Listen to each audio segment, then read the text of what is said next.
Osječke televizije, pozdraviti predsjednicu Hrvatske konzervativne stranke i zastupnicu u Europskom parlamentu, gospođu Ružu Tomašić. Gospođo Tomašić, dobra vam večer. Dobro večer, pozdrav vama i gledateljima. S nama je i član predsjedništva Hrvatske konzervativne stranke i zamjenik gradonačelnika grada heroja Vukovara, gospodin Marijan Pavliček. Gospodine Pavliček, dobro večer i vama. Dobro večer i zahvaljujem evo što ste nas pozvali upravo na današnji dan. Puno je aktualnih tema. Razmišljali smo raditi danas i emisiju o slobodnom gradonačelniku Zagreba Milanu Bandiću. O tome ćemo vrlo sadržajnu emisiju imati sljedeći tjedan. A danas smo se odlučili za jednako aktualnu temu koja je zapravo uzrujala, da tako kažem, cijelu naciju. Izvjesni Riječanin Zoran Stevanović ponovo je prijavio Hrvatsku ovaj puta UEFA-i i tobože zbog rasističkog, kako on to kaže, pozdrava Za dom spremni. Hrvatska će protiv Italije, nažalost, kako sad stvari stoje, igrati pred praznim tribinama. O pozadini tog zapravo cinkanja Hrvatske na jedan lažan način govori i uvodni prilog kolegice Lorene Šafarić.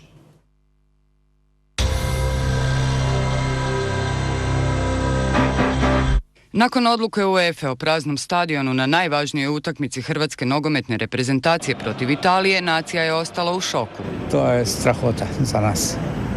To je strašno. Bez navijača igrat, to nije u redu. A je li po vama pozdrav Za dom spremni sporan? Pa nije, mislim, to je, koristi se od davnina, nema ničeg sporno u tom pozdravu. Ne, Zake, od Rima se zna kako se pozdravljalo. Nije uopće. To je naš pozdrav i zdravo. Ja bi Evropi kazao iš. Ja mislim da bi Stevanović trebali više gledati prema svom lijepom istoku. Oči javnosti s razlogom su uprte u kontroverznog Riječanina Zorana Stevanovića, čelnog čovjeka udruge Korak ispred iz takozvanog regionalnog infocentra, koja je hrvatski partner Farea. Stevanović je u više navrata povijesni hrvatski pozdrav Za dom spremni međunarodnoj nogometnoj organizaciji prijavio i preveo kao takozvano rasističko ponašanje. Apsurdno je uopće govoriti o rasističkom ponašanju kad se radi Za dom spremni, pa dakle već sama riječ Za dom spremni, i njegova uporaba bilo u političkom, javnom, društvenom, vojnom smislu nikako ne znači rasizam. To je već po drugi puta da je hrvatska nogometna reprezentacija kažnjena. Imali smo onu veliku aferu sa Đoje Šimunićem koji je drastično kažnjen i proglašen ustašom. Ja ga dobro poznam i tvrdim da on nema nikakve veze s ustašama, da je on domoljub. Znači, ostaje problem kvalificiranja pozdrava Za dom spremni ili pjesme U boj za narod svoj, koji su nametnuti na bazi kuhinja iz Hrvatske i izvana kao ustaški i rasistički. Hrvatski narod se nalazi pred velikim pitanjem. Ja ga postavljam. Imamo li mi pravo prihvatiti te presude koje jedan pozdrav koji je bio i prije i poslije ustaša, hrvatski pozdrav, prihvatiti kao nešto rasističko, fašističko i ustaško? Ja mislim da nemamo pravo. Ogorčeni su i veterani HOS-a. Jedan od njih je i vukovarski dragovoljac Damir Markuš, ujedno i navijač reprezentacije te prekaljeni Bad Blue Boy. Pa ko je taj lik Zoran Stevanović? Ovo što oni rade i što si dozvoljavaju, ovo je, ja kažem često, zemlja apsurdista. Što znači Za dom spreman? Pa ima što ljepše od toga, dakle, biti Za dom spreman. Ne samo mi, dragovoljci HOS-a, kad smo to nosili, bili smo spremni i mnogi su poginuli u Domovinskom ratu. Što danas smeta mnogima tima Zoranu Stevanoviću i Željku Jovanoviću i takvim likovima, jer oni nikad nisu ni htjeli Hrvatsku, a mi smo se krvavo za nju borili. I tako da taj pozdrav, ja ne vidim ništa loše u njemu. Koga to vrijeđa, koga to smeta, da li se nekog ubija po tim danas, znači, pozdravom kad neko tako pozdravlja se, ili meni je to sve samo u biti skretanje pozornosti s puno bitnih tema. To je strašno i stalno govorim, ljudi moji, rat nije gotov, samo se drugačije vodi.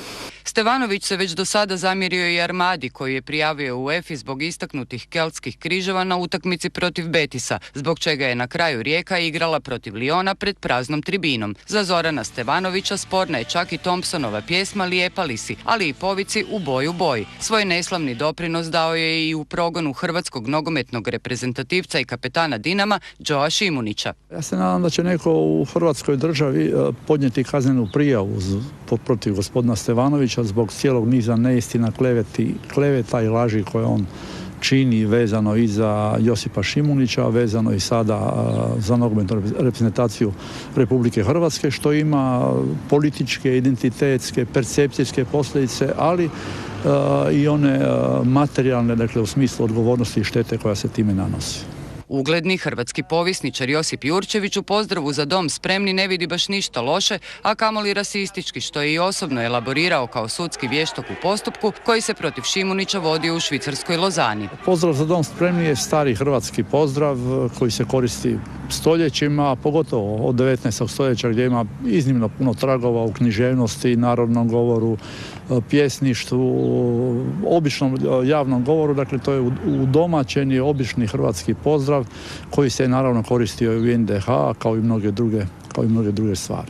Hrvati su, kad je izvršena agresija na Hrvatsku, koji su sudjelovali i kompletni i vrh državnog vodstva Srbije danas, da bi nam oteli zločinima i etničkim čišćenjem veliki dio Hrvatske, onda su mladi Hrvati dolazili iz Bosne i Hercegovine, iz cijele Hrvatske, iz Australije i Kanade, i meni su dolazili, rekli smo nemamo oružje, oni su rekli mi ćemo oteti oružje, mi smo domoljubi, mi hoćemo braniti svoju domovinu. I onda su ti mladi ljudi spontano bit svoje politike izražavali pozdravima Za dom spremni i u boj za narod svoj. I taj pozdrav je i bio simbol Domovinskog rata. Omraženi Stevanović političko je dijete kontroverznog bivšeg ministra, također Riječanina Željka Jovanovića, i njihova stajališta prema hrvatskom nogometu te naročito reprezentaciji identična su. Oni se nisu predali, oni ne žele prihvatiti Hrvatsku kao nacionalnu državu, oni ne žele prepustiti Hrvatima da sami odlučuju, da mi odlučimo šta je prihvatljivo, šta nije prihvatljivo. Za lažno optuživanje Hrvatske, kompromitaciju i doušništvo Zoran Stevanović dobiva goleme strane donacije, ali i milijunska sredstva iz hrvatskog državnog proračuna. Jasno je da njemu smeta sve što je hrvatsko, pa sve što je sa slovom H, a kamoli hrvatsko, jer sjetimo se tog lika kada je već jedanput isto tako tužio, znači Hrvatski nogometni savez, zbog izvođenja Thompsonove pjesme Lijepa li si. Što fali toj pjesmi? Nakon toga onda opet hrvatska mat i to mu je smetalo, znači. I zanimljivo je, sjetimo se Vukovara i micanje transparenta Zapamtite Vukovar. Također su znači maknuli policija, redari, koje je to sve već bio, molim vas lijepo. Ljudi nisu mogli ući u stadion na Maksime, znači sa majicom podrške hrvatskom, znači našem gradu Vukovaru. Znači i morali su skidati majice. Postoje svjedoci, postoje znači zabilješke kako su vođene i što se radilo. Ja se pitam što je sljedeće? Da li nećemo smjeti nositi ni uopće hrvatske majice, naše reprezentacije, transparente, možda himnu će nas zabraniti pjevati. Što je sljedeće? Profesor Tomac smatra da je problem nastao sa navijačkim pozdravom Za dom spremni dio šire priče. Projugoslavenskim snagama u Hrvatskoj smeta i povijesni hrvatski grb s prvim bijelim poljem, a po najnovijem čak i službeni grb Republike Hrvatske koji je nacionalna vlada skinula s prometnih tablica.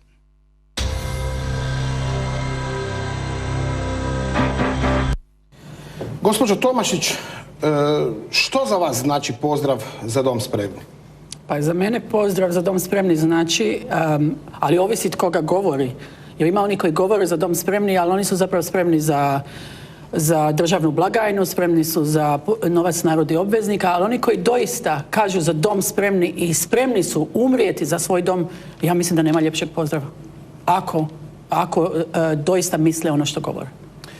Ono što evo upozorava i naš prilog, to je da određenim osobama koje prijavljuju Hrvatsku, u ovom slučaju riječ je o tom kontroverznom Stevanoviću iz Rijeke, smeta i pjesma Lijepali si. Sad ja ću izvrtiti film unatrag. Prvo su im kod Thompsona smetala im je Bojna Čavoglave i onda je došlo do toga da sad odjedanput smeta i Lijepali si. Povući ću paralelu i sa prometnim tablicama. Prvo im je smetao povijesni hrvatski grb s prvim bijelim poljem, sad već nije dobar ni ovakav kakav imamo ako je na tablicama. O čemu se tu radi? Kud to vodi? Ma nije on kriv. Kriva je ova vlast. Jer vlast je tu od naroda izabrana, od nekih iz naroda, da brani interese i nacionalne interese Republike Hrvatske. Oni ne brane. Dakle, oni dopuštaju takvim likovima da sramote Hrvatsku, da govore protiv Hrvatske, da govore laži. Mislim, državni odvjetnik bi tu trebao reagirati u normalnoj državi. Vi u Americi imate slobodu donekle, ali pljuvati po svojoj državi, to ne možete sigurno. Gospodine Pavliček, situacija u Vukovaru je ipak nešto drukčija nego prije nekoliko godina, no kako tamo ljudi doživljavaju kada, ne znam, se viče za dom spremni? Je li to izaziva nekakve probleme ili zapravo tamo ljudi bez obzira na napetosti, čujemo i što Srbi viču na nogometnim utakmicama, to što ni izbliza nije isto. Ja od naših navijača nisam recimo čuo da viču neke stvari poput recimo što smo mogli čuti na Marakani, nož žica Srebrenica ili ubi Hrvata da Šiptar nema brata, i za to u Beogradu ne postoji nikakav Hrvoje Horvat koji bi recimo prijavio Srpsku nogometnu federaciju, nogometnu organizaciju Europskoj federaciji. Pa gledajte, sam pozdrav za dom spremni već i djeca u osnovnoj školi znaju. Ja sam inače po struci profesor povijesti. Znaju da je pozdrav sam za dom povijesni pozdrav koji se koristi još u 16. stoljeća, ispisan u brojnim književnim dijelima, naravno preuzeti od doba nezavisne države Hrvatske. Međutim, evo, zahvaljujući ljevičarskim krugovima, zahvaljujući upravo ovakvima koje trenutno imamo na vlasti, zahvaljujući diplomaciji susjedne države, u javnosti je umreženo mišljenje da je ovaj pozdrav znači vezan samo za razdoblje od 1941. do 1945. Slična situacija evo i sa hrvatskim grbom. Ukoliko izvestite zastav sa prvim bijelim poljem, automatski ćete dobiti prijavu da je to ustaška zastava, a nitko ne želi priznati, što je istina, da je upravo znači grb sa prvim bijelim poljem bio grb trojedne kraljevine Hrvatske, Slavonije i Dalmacije, da se upravo taj grb nalazi na krovu crkve Svetoga Marka koji je postavljen stoljeće prije nego nastanka nezavisne države Hrvatske. I mi kao povjesničari možemo samo reći da hrvatska povijest, hvala Bogu, traje 13 stoljeća. Ona nije počela 1941. nije završila 1945. godine i ne može se izvući samo nešto iz konteksta kako bi se stvorila teza da su Hrvati neki genocidan narod i slično. Znači, kroz cijeli ovaj niz godina Hrvati su uvijek branili svoje područja, nikad nisu imali pretenzije prema tuđim teritorijima i sam pozdrav se u Vukovaru ne spominje toliko. On se evo pojavljuje na ovakvim nogometnim utakmicama. Osobno mislim da povjesničari moraju zauzeti jedan zajednički stav, ali uistinu pravi hrvatski povjesničari, a ne oni pojedinci koji često dobijaju medijskog prostora na nacionalnoj televiziji.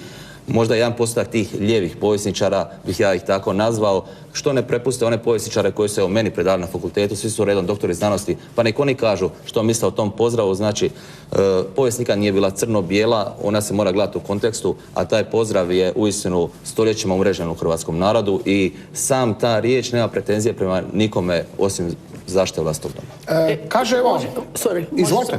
Može samo kratko. Ne bi UEFA ovako reagiralo da je hrvatska vlast rekla, gledajte, to je stari hrvatski pozdrav, nemamo ništa protiv tog pozdrava, amen, ne želimo više raspravljati o tome. Ne bi ništa od ovoga bilo. Ali naši u vlasti su počeli sami pljuvati po Šimuniću. A naravno da UEFA hoće pokazati svoju snagu na slabima. Osim toga, to sa Šimunićem je ispao opasan presedan. Meni je među prvima gostovao, kada je to bilo aktualno, gospodin Ivan Berleković, koji je i odvjetnik, koji je bio i dugo vremena glavni pravnik Nogometnog saveza. On je gotovo proročanski rekao da ukoliko se ne zaštiti Šimunića, ako i država i Nogometni savez ne stanu iza njega, da bi eventualna negativna presuda suda u Lozani mogla zapravo postati opasnim presedanom i to se sad pokazuje. Ali ono što je meni naročito zanimljivo, gospođo Tomašić, je li moguće, recimo, da netko, ja sam to namjerno pitao, ko se zove Hrvoje Horvat, u Beogradu prijavi Srpski nogometni savez, ili oni kažu Fudbalski savez, UEFA i da izostane, recimo, možda čak i kaznena prijava na koje je pozivao Jurčević od strana državnih organa? Pa to će biti normalno kad u Srbiji na vlasti budu Srbi koji vole Hrvatsku. Kao što naša vlast sada voli Srbiju. Onda će biti moguće. Do tada, nažalost, ne. Evo, ja bih se htio nadovezati. Nažalost, uistinu, naša vlast, to jest mi Hrvati koji biramo ovakvu vlast, su sami sebi uvelike krivi. Mi u Vukovaru imamo često razne provokacije. Evo, ja ću vam dati samo jedan primjer. Gotovo svako ljeto na Trpinjskoj cesti, gdje je bista našeg jedinog generala iz grada Vukovara, pokojnog generala Blage Zadre, kada prolaze svatovi srpske nacionalnosti, maše se sa srpskim zastavama, službenim zastavama Republike Srbije, bez hrvatske zastave, dižu se 3 prsta, psuje se mater ustaška, nama koji sjedimo tamo okolo u lokalnim kafićima, na to nitko ne reagira. Ukoliko netko kaže ovakav pozdrav, automatski se pojavljuje i policija i sve ostale službe. To sam ja doživio na vlastitoj koži, znači provokacije s druge strane. Imali smo nedavno provokaciju za pravoslavni Božić gdje su se sa srpskom državnom zastavom slikali ispod, znači, ulazne ploče Vukovar i to su opet neke prijave od nekih 100-tinjak kuna i nikome ništa. Znači, jednostavno naši zakoni moraju biti puno rigorozniji što se tiče zaštite, znači, hrvatskih identiteta. Tko god, znači, se ogriješi o hrvatsku državu, o hrvatsko znakovlje, mora završiti sa puno težim kaznenim prijavama, mora završiti i u zatvoru za opomenu onim ostalima, jer ovo je država u kojoj žive i moraju poštivati ovu državu. Gospođo Tomašić, to je zanimljivo, naročito to sa policijom. Oni u Vukovaru, recimo, ja sam vidio tamo kad je bio maraton HOS-a, onda je jedan starčić od možda čak i 70-80 godina zagrnuo se hrvatskim stijegom s prvim bijelim poljem. Pod takvim stijegom je prvi hrvatski redarstvenici su zapravo izgovorili svoju svečanu prisegu 90. godine, 91. I onda se dogodi, recimo, da hrvatska policija ima vremena u Vukovaru ići tom starčiću uzeti zastavu, a danas sam dobio alarmantnu, recimo, vijest, pa sam dužan reći našim gledateljima, iz Gunje, gdje, recimo, policiji treba mjeseci i mjeseci da dođu na teren, da izvrše uvid u to stanuje li, recimo, na jednom gradilištu hrvatska obitelj, i ta hrvatska obitelj još uvijek nema kuću, gradnja njihove kuće u Gunji ne može započeti jer policija nema 15 minuta da ode na teren i da utvrdi da ti ljudi tamo uistinu žive.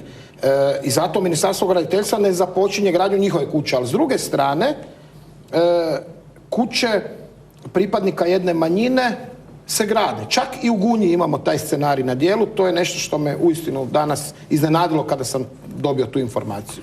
Pa znate, ono kad djeca idu u školu kad su mali, pa siroče, nema roditelje, pa onda svi ga tuku, svi ga mlate, svi napadaju to dijete jer svi hoće pokazati koliko su oni jaki. To se sada događa nama u Hrvatskoj. Znači, naša vlada nas ne štiti i onda drugi pokazuju svoje mišiće na nama. To je sramotno, žalosno. Ja imam sada mladog kolegu ovdje koji je zamjenik gradonačelnika u Vukovaru. Ja se nadam za par godina da ćemo znati točno koliko Srba živi u Vukovaru, koliko Srba su dobili stanove u Vukovaru, a Hrvati te iste stanove nemaju. Dakle, koliko policajaca Srba žive u Srbiji, rade u Hrvatskoj, koliko sudaca žive u Srbiji, sude u Hrvatskoj. To se ne događa nigdje nego ovdje. I želimo znati kome doista Vukovar pripada i na koji način. Na saboru vaše stranke prije mjesec dana u Hipocentru u Zagrebu, gdje se okupilo gotovo 1000 delegata iz cijele hrvatske dijaspore, svijeta, Bosne i Hercegovine. Jedna od važnih točaka koje ste istakli, a vidjet ćemo to i u drugom dijelu emisije, je, recimo, jedna ovako teza. Nacionalne manjine ne trebaju imati nikakav poseban status u Hrvatskoj, tvrdi Hrvatska konzervativna stranka. Zašto? Samo kulturnu autonomiju. Zato što su oni građani Republike Hrvatske. Oni su politički Hrvati. Oni kada idu van sa putovnicom hrvatskom, Oni ne kažu ja sam došao iz Srbije, nego ja sam iz Hrvatske. Znači, oni su politički Hrvati. Politički moramo biti svi ravnopravni. A kulturna autonomija da, gdje se uči jezik, ne znam, plesovi i tako dalje. Gospodine Pavliček, vidjeli smo Markuša, vukovarskog dragovoljca, HOS-ovca, u uvodnom prilogu. On je rekao da je ovaj Stevanović čak tražio zajedno sa, mislim da je riječ bilo o Cvrku iz Nogometnog saveza, da se skidaju transparenti, zapamtite Vukovar. Ljudima se nije dalo na utakmice reprezentacije sa majicama na kojima je bio vodotoranj. Kako Vukovarci doživljavaju takvo ponašanje Zorana Stevanovića, ali i nekih ljudi u Nogometnom savezu koji to sigurno nisu smjeli dopustiti i kojima to nikako ne služi na čast? A kako doživljavaju? Što reći, Vukovarci imaju osjećaj često da su ostavljeni od sviju. Znate, Vukovar se svi sjete 18.11. Nažalost, velik broj njih, prvenstveno mislim na ove političare iz vladajuće garniture, dođu u Vukovar kako bi dobili koji politički bod.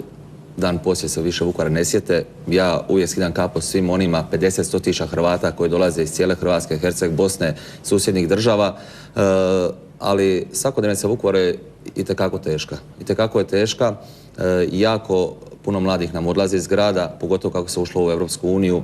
Gospodarstvo je uistinu na koljenima, po meni čak krivom politikom državnih vlasti, dugi niz godina. Kuće su se obnovile, ali i bilo je lana prilikom povratka. Međutim, evo, danas vam je u Vukovaru u našoj procjeni negdje oko 22 tisuće ljudi, od prije ratnih 44 tisuće. I onda kad još doživite nakon svega toga ovakve provokacije, znači gdje se očigledno pojedinci srame Vukovara i njegove herojske obrane koja je time zaustavila, znači, srbijanskog agresora prema ostalim hrvatskim gradovima. Često se ljudi pitaju za što su se borili, često se one majke pitaju za što su njihova djeca poginuli. Teško je nas Vukovarce razumjeti. Ja sam rekao, tko želi razumjeti Vukovarce, neka dođe u Vukovar živjeti 10 dana, neka doživi gotovo svakodnevne provokacije s druge strane, pa će onda drugačije govoriti o Vukovaru, onda će drugačije govoriti i o toj nasilnoj ćirilici koja se u Vukovar želi uvesti i govoriti o nama kao nekim divljacima. Gospodo moja, dođite u Vukovar, pa onda pričate o demokraciji. Nema nigdje veće demokracije nego što se događa u Vukovaru. Znate što je još žalosno? Jedna novinarka je bila u Vukovaru, razgovarala je sa djecom u srednjoj školi, hrvatskom djecom, razgovarala je sa djecom srpske nacionalnosti. Djeca hrvatska, koja su doživjela da njihovi roditelji ili baba i dida ili tko je već, koji su imali nekoga koji je poginuo braneći Vukovar, su posve bili puni razumijevanja, puni ljubavi za svu djecu. A ona djeca od Srba, srpska djeca, oni su toliko mržnje pokazivali prema Hrvatskoj, prema hrvatskom narodu, da to nije normalno. Pazite, ta djeca su rođena u Hrvatskoj. Oni nemaju druge države. Nikad nisu čak ni bili u Srbiji. A toliko mrze Hrvatsku, novinarka kaže da se ona jednostavno zgrozila. Apsurd. Na telefonskoj liniji u Stuttgartu imamo odvjetnika Joe Šimunića, gospodina Davora Prtenjaču. Gospodine Prtenjača, dobro vam večer. Dobro večer gledateljima, vašima gostima u studiju i naravno i vama, gospodine Bujane. Gospodine odvjetniče, recite mi ono što zapravo zanima hrvatsku javnost, pa i u svjetlu ove najnovije afere sa praznim tribinama na utakmici sa Italijom. Kako danas stoji proces i one pravne radnje koje ste nakon svega poduzeli za vašeg klijenta Šimunića? Pa evo, mi smo sad u fazi da idemo pred Međunarodni sud u Strasbourg. Istovremeno je prije 2 mjeseca sud u Münchenu otvorio mogućnost da svaki sportaš, pojedinac može suditi svoj savez i u svojoj državi, iako ima jedna presuda Kasa koja je to do sada njemu zabranila. To je sad palo, tako da sportski sud u Kas, u Lozani, znači Kas, sigurno idućih pola godina, godinu dana će doživjeti svoj kraj i pa ćemo vidjeti kako će biti. Vi dakle mislite da gospodin Šimunić ima velike šanse da nepravda koja mu je počinjena bude ispravljena i tu onda dolaze u obzir i velike odštete i sve ostalo što ide s time u prilog? Da, ja sam na početku suđenja rekao gospodinu Šimuniću, ali i hrvatskoj javnosti, da ovaj predmet u pravnom smislu nije toliko kompliciran koliko se činio. Znači, ja sam bio uvjeren da ćemo mi to dobiti i ja sam uvjeren da bi ja to dobio pred svakim njemačkim sudom, bez ikakvih problema.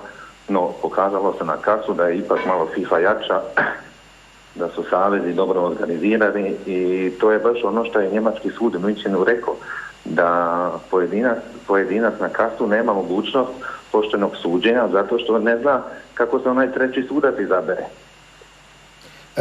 Gospodine Prtenjača, dajte otkrite hrvatskoj javnosti sad onako otvoreno, molim vas uistinu za potpunu iskrenost, je li vam Hrvatski nogometni savez pomagao ili odmagao u slučaju Šimunić? Na što se tiče Hrvatskog nogometnog saveza, bolje bi bilo da nije ništa ni pisao, ni rekao, ni jednostavno da je šutio. Najveća šteta je napravljena još prije kazne, znači prije nego što je FIFA odlučila da će kazniti Šimunića, jer tada je savez 2 dopisa poslao FIFA gdje se ispričiva, gdje kaže da je neprihvatljivo da neko tako pozdravlja i takve stvari. Znači, da vas prekinem, gospodine Prtenjača, evo mi imamo ta 2 dopisa, dobili smo ih iz vrlo tajnih izvora, prvi puta ekskluzivno danas u Bujici objavljujemo 2 dopisa iz prosinca i studenog 2013. koje je potpisao izvršni predsjednik HNS-a Damir Vrbanović, u kojima se ograđuje od Joe Šimunića i praktično su ga prije suda odrekli su ga se i sami osudili u Hrvatskoj. Jesu li ovo autentični dopisi ili sam ja nešto možda tu izmislio? Ne, to su 100% autentični dopisi, to vam mogu ja potvrditi iz cijelog predmeta, znači taj dopis je ili ta 2 dopisa, mislim da su 2, su bili dio suđenja na kasu i sad su i na Ustavnom sudu bili u Švicarskoj dio predmeta, to je sasvim autentično. Šta je tu zanimljivo? Zanimljivo je da jedan savez, nogometni savez, bez da je pitao struku, znači povjesničare, doneo odluku u jednom pozdravu za koga se može tumačiti da je ovaki ili onaki.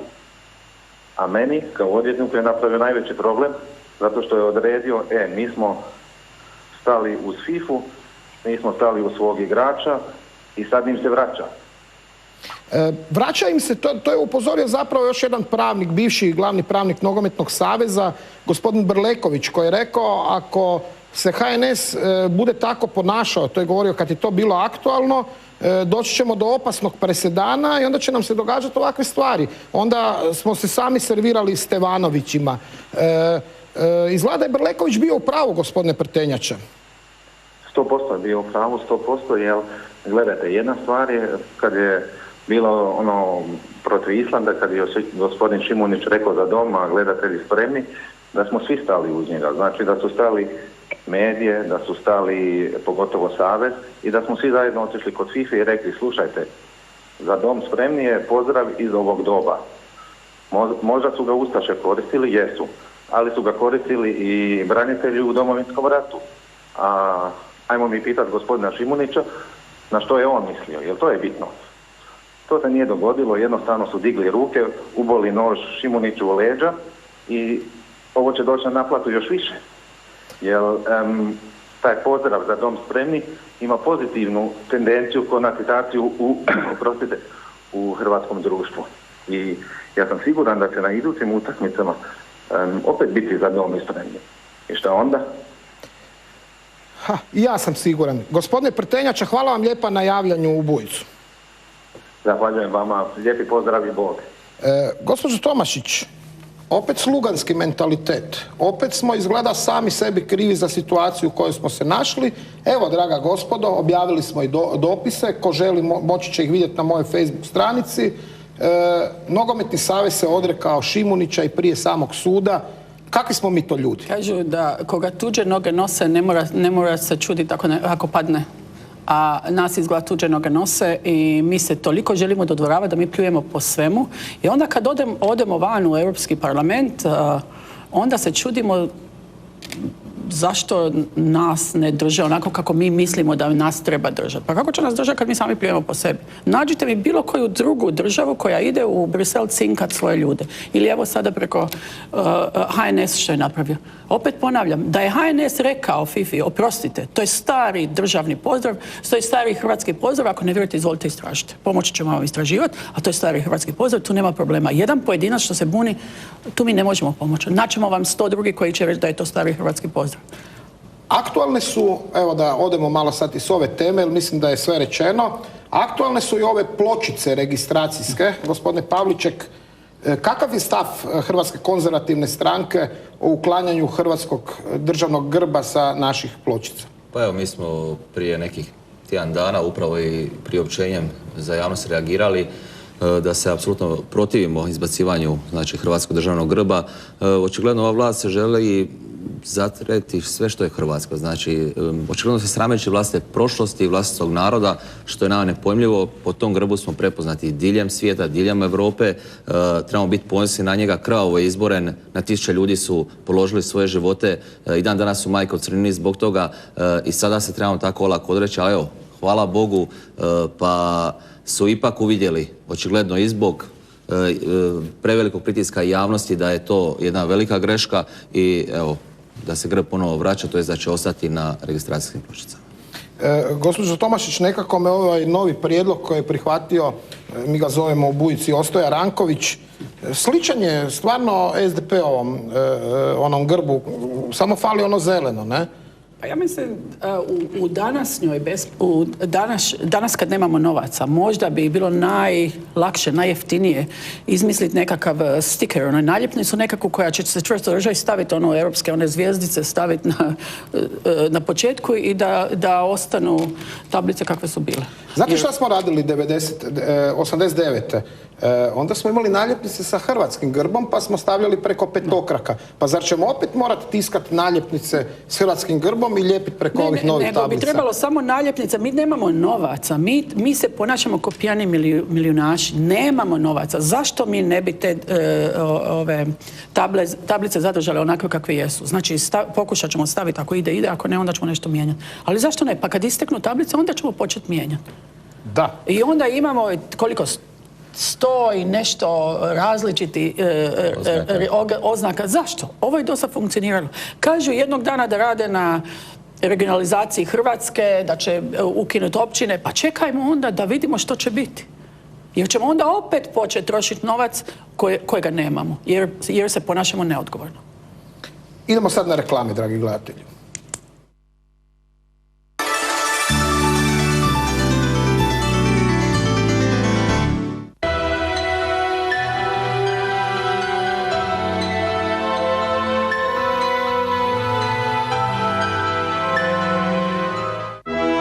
Večeras svi čekaju samo njega. No večeras će ga svi uzaludno čekati, jer ove večeri on pripada samo meni. Volkswagen, das Auto. Singentini hibridi nove generacije Lucius Iridium Senko. Kakva kvaliteta, kakav urod. Stabilni i visoko prinosni. Lana Karlovačka tiskara najveći je proizvođač tiskane komercijalne kartonske ambalaže, a uz to je i klasična tiskara za proizvodnju brojnih grafičkih proizvoda. Kutije i upute za farmaceutsku industriju, kutije za prehrambenu industriju, kutije iz valovitog kartona, samo su dio asortimana čiju kvalitetu potvrđuju naši klijenti, renomirane tvrtke hrvatskog gospodarskog života. Suvremena tiskara i moderna tvornica visoko kvalitetne kartonske ambalaže. Lana Karlovačka tiskara d.d.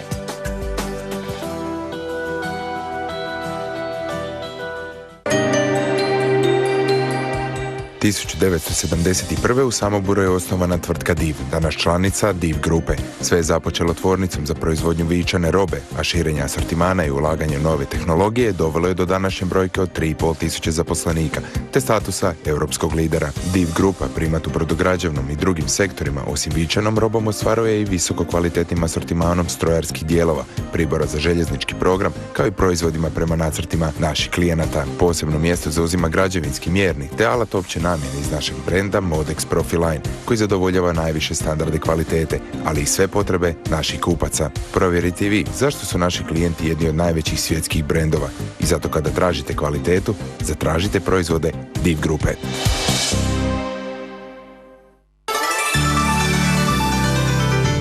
Eto nas natrag u studiju Bujice. Gosti Bujice su gospođa Ruža Tomašić, gospodin Marijan Pavliček. Današnji dan, 10. travnja, izuzetno je važan datum u novijoj hrvatskoj povijesti, jer upravo na današnji dan, prije točno 23 godine, 10. travnja 1992. na Kupresu su poginuli pripadnici legendarne 204. Vukovarske brigade, njih ukupno 18, na čelu sa Robertom Zadrom, sinom generala Blage Zadre. Jedna tragedija, jedan sjajan datum i naravno njihovi suborci ih nisu zaboravili. Mi imamo danas evo i ekskluzivnu fotografiju, sad ćemo je pustiti, sa Kupresa gdje su Vukovarci došli na Kupres, gdje još vidimo ima i snijega i gdje su odali počast kao što to čine i svake godine 18-torici svojih suboraca. Gospodine Pavliček, vi dolazite iz Vukovara, vaša stranka izuzetno je jaka u Vukovaru. Ovo sad nema veze sa stranačkom politikom, ali uistinu 18 pripadnika 204. Vukovarske brigade pogine na Kupresu. Mnogi Hercegovci i ljudi sa Kupresa i od drugdje dođu u Hrvatsku i u Vukovar i drugdje poginu ovdje. Jedna država, zapravo jedno srce, jedan narod, ali nažalost dvije države. Kako to komentirate? Pa gledajte, mi smo pokazali, znači Hrvati, da možemo biti jedinstveni. Kad je najteže u Domovinskom ratu, uistinu se nije gledalo tko je odakle. Ljudi su dolazili stvarno u Vukovar pomagati od Varaždina, od Međimurja, Bosne i Hercegovine, Posavine. Isto tako, naši dečki su ostavili svoje živote u Herceg Bosni. I uistinu se pokazalo da Hrvati mogu biti složni i ja vjerujem da će uskoro ponovno zalaziti vrijeme gdje će Hrvati stvarno biti složni, jer samo ukoliko su složni možemo biti uspješni. Kad smo bili najponosniji u doba Domovinskog rata, doba tih pobjeda, sada to trebamo pretvoriti u neke nove pobjede u gospodarskom smislu, u demografskoj obnovi hrvatskog društva. Znači, trebamo se okrenuti prema tome, ali uistinu da imamo konsenzus oko nekih stvari da budemo jedinstveni. Idemo mi sad zapravo odmah na naš drugi prilog. Kao što sam već najavio, konzervativna stranka je imala svoj sabor u Zagrebačkom Hypo centru. Tamo je vrlo zapaženi govor održala gospođa Ruža Tomašić, ali tamo se i pjevalo. Na kraju, sad ćemo vidjeti malo govora pa malo pjesme.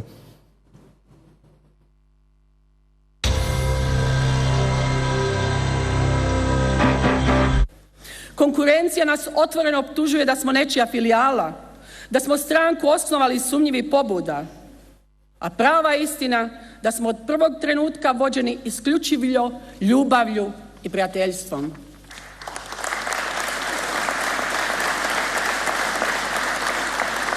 Ljubavlju prema domovini koja je na koljenima i sugrađanima koji kopaju po kontejnerima, te prijateljstvom prema onima koji stvaraju dodatnu vrijednost, a koje ostali politički akteri u zemlju gledaju isključivo oporezivati, oglobiti i oguliti. Iza nas, dragi moji konzervativci, ne stoje samo dobre namjere, nego i konkretne mjere koje planiramo provesti dolaskom na poziciju.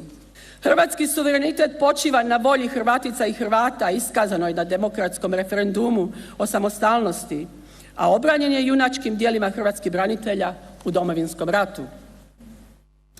S tim se suverenitetom opasno poigravaju oni kojima je dobrobit svih naših državljana i za dobrobiti njihovog biračkog tijela. Oni koji nas zadužuju, oni koji nisu osigurali vladavinu prava i slobodu tržišta, oni koji marginaliziraju hrvatske branitelje, ali i oni koji sa njima manipuliraju. Takvima sa ovog mjesta poručujem da je danas ovdje rođena politička snaga koja neće dozvoliti da se Hrvatskom upravlja kao posljednjih 20 godina.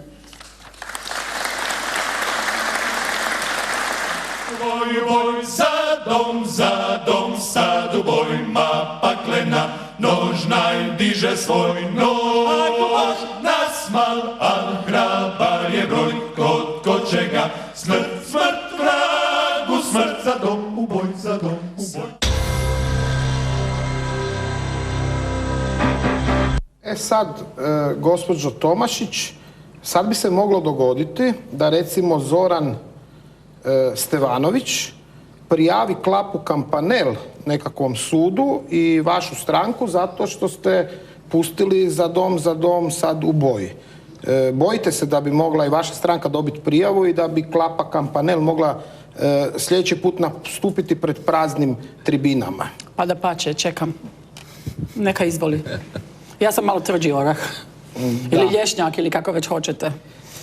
Ajmo na ovaj ozbiljni dio. Gospodine Pavliček, imali ste dosta prijepora sa svojim bivšim partnerima. Što se to dogodilo? Zašto je došlo do raskola u najjačoj pravaškoj stranci HSP-u Ante Starčević? Mislim da će možda i predsjednica nešto reći o tome u kojoj rečenici. Podružnica Vukovar je bila najjača podružnica u državi, imali smo 540 članova. Ja sam 5 godina bio na čelu te podružnice, imamo 3 gradska vijećnika, predsjednika gradskog vijeća, dogradonačelnika, niz drugih funkcija. Nakon odlaska predsjednice mi smo sazvali izvršni odbor, donijeli odluku i pustili priopćenja u javnost da tražimo korijente promjene u načinu vođenja stranke, da nećemo prihvatiti politiku jednoumlja. Kao član predsjedništva već na sljedećem predsjedništvu, nažalost, se pokazalo da se većina njih oglušila na to naše priopćenje, gdje je novi prijedlog predsjedništva novoga bio taj da se poveća broj članova sa 21 na 25, da se u biti stvori glasačka mašinerija pojedinaca koji samo trebaju prihvaćati nečije odluke. Sve je, nažalost, kulminiralo na Saboru u Zadru, gdje je izabrano novo vodstvo stranke, gdje su delegati iz Vukovara odlučili biti suzdržani. Međutim, listić suzdržani je jednostavno izbačen. Znači, mi nismo imali uopće opciju iskazati svoje mišljenje. Čak i meni, evo, osobno mi je priznato da su upravo izbacili taj listić radi nas, jer ne bi se bila, kao navodno, dobra slika ne bi bila dobra slika poslana u javnost. Nakon toga, mi smo, evo, razgovarali sa našim brojnim članstvom i doslovce svi su rekli da je vrijeme da mi napustimo HSPAS, da pređemo u Hrvatsku konzervativnu stranku, jer jednostavno se više u tome nismo vidjeli, nismo htjeli da idemo u nekom krivom smjeru i to je bilo to. Nakon toga došlo, općenito nakon odlaska predsjednice došlo je do rasula, 100 i nešto vijećnika, svega 2 tjedna napustilo stranku, niz podružnica, iz dana u dan samo smo čuli vijesti od Dalmacije, od Slavonije. A zašto ste se odlučili za konzervativnu stranku? Evo, zašto više nemate pravaški naziv? Znači li to da više niste pravaši? Kako je to razlika? O čemu se radi? Pa evo, ja mislim da naši svjetonazori ostaje apsolutno isti. Znači, ali mislim da pravaških opcija već toliko ima u Republici Hrvatskoj i toliko su već rascjepkane. Mislim da stranku čine ljudi, ne ime. A ja sam pravaš od 99. godine, oni koji nas nazivaju nekim filijalom Engleza i slično. Mislim, to je samo možda jedna priča, ali koja ne drži vodu. Znači, ja sam u 99. godine u pravaškoj opciji, bitno je živjeti pravaški, to je najbitnije od svega. Gospođo Ružo, vas su optužili, nazvali su vas da ste engleska ruža. Možete evo sad odgovoriti? Evo, prvo kako kažu, nije što govori, nego tko govori. Da se nadoveže na kolegu, pravaš nije onaj koji ima pravašku iskaznicu, nego onaj koji živi to pravaštvo mišlju, riječju i djelom. Ne može netko biti pravaš, a nema ni P od pravaštva, niti živi na pravaški način. I mi imamo toliko pravaških stranaka, kada gledate njihov background, znači ja kad sudim nekog čovjeka, ja ga ne sudim kakvo odijelo ima, nego sudim kako živi, na koji način živi taj čovjek. Ako taj čovjek mene osuđuje, govori mi što treba radi, kritizira, ja očekujem da taj čovjek živi bolje, pravednije, poštenije od mene, onda me ima pravo kritizirati. Ako netko ne živi na taj način, ja ne znam kako može sebe zvati pravašom. Osim toga, ja sam izgubila većinu u predsjedništvu lažnim obećanjima. Vi sad imate u onoj bivšoj stranci ljudi koji se nadaju da će biti do predsjednici vlade, da će biti ministri, da će biti, ne znam, državni tajnici, zamjenici ministara. Hoćete reći da su funkcije već podijeljene? Funkcije su već podijeljene, to se radilo meni iza leđa. Pazite, ja sam izgubila većinu u predsjedništvu Otišlo je u onome smjeru u kojem se ja nisam nadala da će otići. Ja sam doista mislila da će ljudi ponašati se, živjeti, radi pravaški. A mi znamo što su temelji pravaštva. Dobro, jeste onda vi Ruža Hrvatska ili ste vi Ruža Engleska? Sada da dođemo do toga zaključka. Što ja radim 20 godina? Što? Radim ili 25? Jer ja sam 90. se vratila u Hrvatsku na poziv doktora Franje Tuđmana. Pazite, ja sam imala 2 male djece, čim je bila godinu, sin 2. Ja sam se vratila da pomognem. Kome? Hrvatskoj. Jer čak me suprug odgovarao da ne dođem jer imam 2 male djece, da imam dobar odgovor. Ja sam rekla, imam svima dobar odgovor, nemam sebi. Znači, meni je uvijek Hrvatska bila na prvom mjestu. A ovo što je konzervativna stranka, pa ja vam mogu reći da je to sad pravaštvo 21. stoljeća. Znači, ako se vi hoćete boriti za Hrvatsku vani, vi nemate sat vremena objašnjavati kakvi su pravaši, ko je pravaš, ovaj je vikao za dom spremni, ovaj dizao ruke u zrak, ovaj je uzeo ovo, ovaj je prevario ovoga. Ja to ne želim. Ja se želim maknuti, ja želim raditi za Hrvatsku. Znači, konzervatizam što znači? Isto što i pravaštvo. Samo moderni. Znači, isto, temelji su svi isti.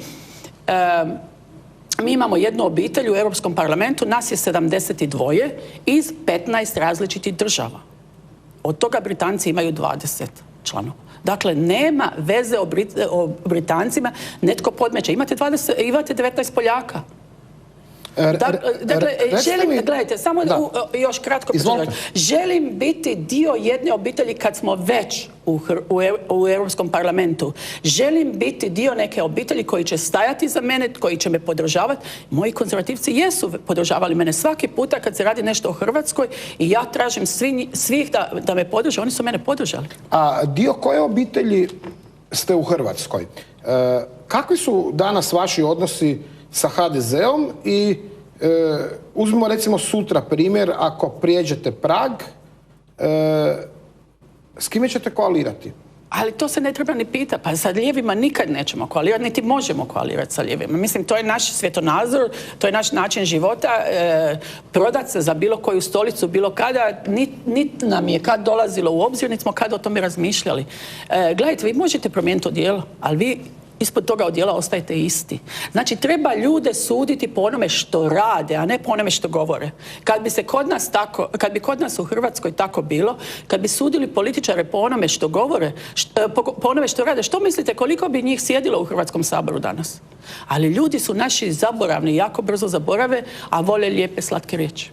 Gospodine Pavliček, vi ste u koaliciji sa HDZ-om i dalje u Vukovaru. Da, mi smo. Kako sutra? Znači, sutra ćete se naći opet u poziciji da budete u koaliciji sa HDZ-om i sa HSP-om Ante Starčević. Pa gledajte ovako. Kako ćete izgladiti ove sad teške riječi jednih protiv drugih? Pa gledajte, mi, evo, sa naše strane teških riječi nije uopće bilo. Nažalost, one dolaze sa druge strane iz, ne znam, samo njima znanih razloga, ali to je za nas sad i manje bitno. Mi imamo odluku predsjedništva, ona je takva da na lokalnoj razini, znači, podružnici odlučuju s kime će ići u koaliciju, hoće li izaći samostalno i slično. Naravno da se treba ići sa strankama ako se ide u koaliciju sličnog svjetonazora. Mi smo u gradu Vukovaru u koaliciji s HDZ-om, imamo izuzetno korektnu suradnju. Što će biti za sljedećim lokalnim izborima? Hoće li HSP Ante Starčević imati određenu jačinu, to ćemo vidjeti u gradu Vukovaru, s obzirom da je nama trenutno preko 90% članstva prešlo u Hrvatsku konzervativnu stranku. Mi imamo 487 članova po zadnjem popisu u Vukovaru. To će vrijeme pokazati. Znači, ne treba suditi ova stranka ili ona stranka, treba gledati po ljudima. A što se tiče državne razine, o tome će predsjedništvo odlučivati. Na nama je sad najbitnije da radimo po terenu. Imamo evo i dogradonačelnika Vukovara, Šibenika, Duge Rese, imamo predsjednika Gradskog vijeća Vukovara, imamo načelnika u Vođincima, u Sibinju, imamo donačelnika na Orebiću. Znači, imamo izuzetno jako puno kvalitetnih ljudi na visokim funkcijama, imamo preko 150 vijećnika, moramo još jačati svoju stranačku infrastrukturu, ima još dosta vremena, kad bude vrijeme odlučimo hoćemo li s kima i kako izaći na izbore ili ćemo to napraviti samostalno. Samo da vam kažem, mi imamo toliko sada mladi, novi ljudi koji nikad nisu bili niti u jednoj stranci, mladi koji sami zovu, jer oni su konzervativci po životu, po načinu, po ponašanju, oni jesu, po svjetonazoru su konzervativci i oni su konačno našli jednu stranku koja je konzervativna stranka, ali mene veseli što ti mladi ljudi kao i Marijan Pavliček hoće raditi, žele raditi i što više oni budu radili, sve manje moram ja, manje moram dolaziti u medije. Ja želim da oni rade i želim da oni preuzmu svoju sudbinu u svoje ruke, jer to je njihova budućnost. A recite mi, bilo je dosta govora i o ovim nekim možda poznatijim pojedincima, političarima, koji su se u nekim napisima dovodili u kontekst razgovora sa vama. Prešao vam je Golem, koji je bio u HDZ-u pa se razočarao. Koliko su točne špekulacije da bi vam mogao pristupiti i Drago Prgomet? Pa, za sada nismo razgovarali uopće, tako da nemam pojma ni što on planira. Zapravo ne znam točno, čitam nekad u medijima da je on protiv desnice, da je on više centar, ne znam, nemam pojma. Još su se spominjali, ne znam, Vice Batarelo, ili imate neke odnose s njime? Pa imamo, razgovaramo kad nam nešto treba, nekakve informacije, ali u tome i je poanta. U hrvatskoj politici nismo, ako ne idemo skupa, ako nismo svaki dan na kavi, to ne znači da smo neprijatelji.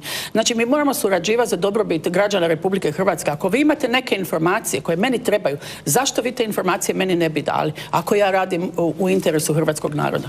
Kakvi su danas vaši odnosi, ne znam, sa gospođom predsjednicom Grabar-Kitarović, a kakvi sa šefom najjače oporbene stranke, gospodinom Karamarkom? Jesi čujete sa Karamarkom? Da, čujem se i sa predsjednicom i sa Karamarkom. Tu nema uopće nikakvih problema. Ali, ponavljam, mi moramo raditi na dobrobiti građana Republike Hrvatske, jer ćemo izgubiti i građane i Hrvatsku. Jer kad vama se iseljava 50.000 mladih, ili koliko su već rekli, godišnje ili u 2 godine i ti se mladi ne vraćaju, jednog ćemo dana dobiti građane od 50, ne znam, do 90 godina, pa ćemo morati uvoziti ljude iz drugih država i onda nećemo moći reći naša Hrvatska, nego je njihova Hrvatska. I onda, a tko će biti kriv? Sami ćemo se biti krivi jer nismo se pobrinuli da ti mladi ostanu u Hrvatskoj. Pa ja bih samo htio nadovezati ovdje na predsjednicu. Upravo je obitelj jedna od temeljnih načela naše stranke. Znači, mi štitimo obitelj i život od začeća do prirodne smrti. Znači, jedno demokršćansko opredjeljenje što se toga tiče, vjera u Boga. Gledajte, mi imamo situaciju, pogotovo što se tiče istočne Slavonije, gdje ljudi masovno odlaze u zadnje vrijeme u Irsku i slično. Mi ćemo se sigurno zalagati i kad, ja vjerujem da ćemo biti u budućoj vlasti, da država mora odrediti koliko će biti jednokratne pomoći za novorođenu djecu, a općine mogu to dodatno ukoliko žele. Ja dolazimo u situaciju da imate općine koje su bogate gdje daju 50.000 kuna za novorođeno dijete, imate siromašnih općina, nažalost opet u ovim pasivnim krajima koje ne daju ni kune. A po Ustavu Republike Hrvatske svi smo mi jednaki. Međutim, očigledno ni prilikom rođenja neka djeca nisu jednaka, jer nisu oni krivi što su rođeni primjerice u općini XY u istočnoj Slavoniji ili što su rođeni na Korčuli gdje je recimo za treće dijete 50.000 kuna. Mislim da tu država mora donijeti neke kriterije upravo radi toga taj dio ne izumire. To je sad jedna posebna tema, da nam vrijeme ne curi. Imamo za kraj još jedan telop, pa bih molio gospođu Tomašić da prokomentira. Ovo je s jedne televizije koja se emitira u Hrvatskoj. Riječ je o vremenskoj prognozi. Pa evo, pogledajte kartu, gospođo Tomašić. Ovo iritira mnoge Hrvate i Hrvatice, pa su mi poslali, slikali su u svom dnevnom boravku. Ovo je vremenska prognoza jedne televizije koja je u Hrvatskoj. Ja mislim da je to ista... Zanimljiva karta. Ja mislim da je to ista ona televizija koja je imala Vulina kao gosta, gdje je on rekao da i Hrvatska ima svoga Šešelja, a to je Ruža Tomašić. Šta kažete na tu usporedbu? Jeste li vi hrvatski Šešelj? Pazite, niti sam išla u Srbiju na tenku, niti sam koga ubijala, niti sam prekrajala granice, niti govorim protiv srpskog naroda u Srbiji. To je bezobrazno, pokvareno, to je najgori način komunikacije od jednog ministra. A ono što je meni zanimljivo, kad smo kod ministarske komunikacije, stječe se nekako dojam da odjedanput Fred Matić, Ostoja Ranković, Milanka Opačić i drugi Vesna Pusić, sad su oni dobili priliku da na Šešelju dokazuju da su veliki Hrvati. Ali Šešelj ne znači ništa. To znate vi, ali izgleda to u Hrvatskoj ovi na vlasti ne znaju. Kako mi u Korčuli kažemo, redikul. Znači, njemu se ne obraća pozornost, ali se obraća pozornost kada bivši četnički vojvoda, koji je predsjednik Srbije, obraća se itekako pozornost što on govori. A oni će rađe obraća pozornost što Šešelj govori, a neće priznat ili odgovoriti na sve one packe koje su dobili neki dan od Nikolića. Dakle, oni se nisu promijenili. Kako kaže jednom četnik, uvijek četnik. Mi moramo biti susjedi, mi jesmo susjedi, mi moramo surađivati, ali ne znači da moramo biti prijatelji i ne znači da moramo šutiti na sve one objede koje oni upućuju prema nama. Gospođo Tomašić, hvala vam lijepa na gostovanju u Bujci.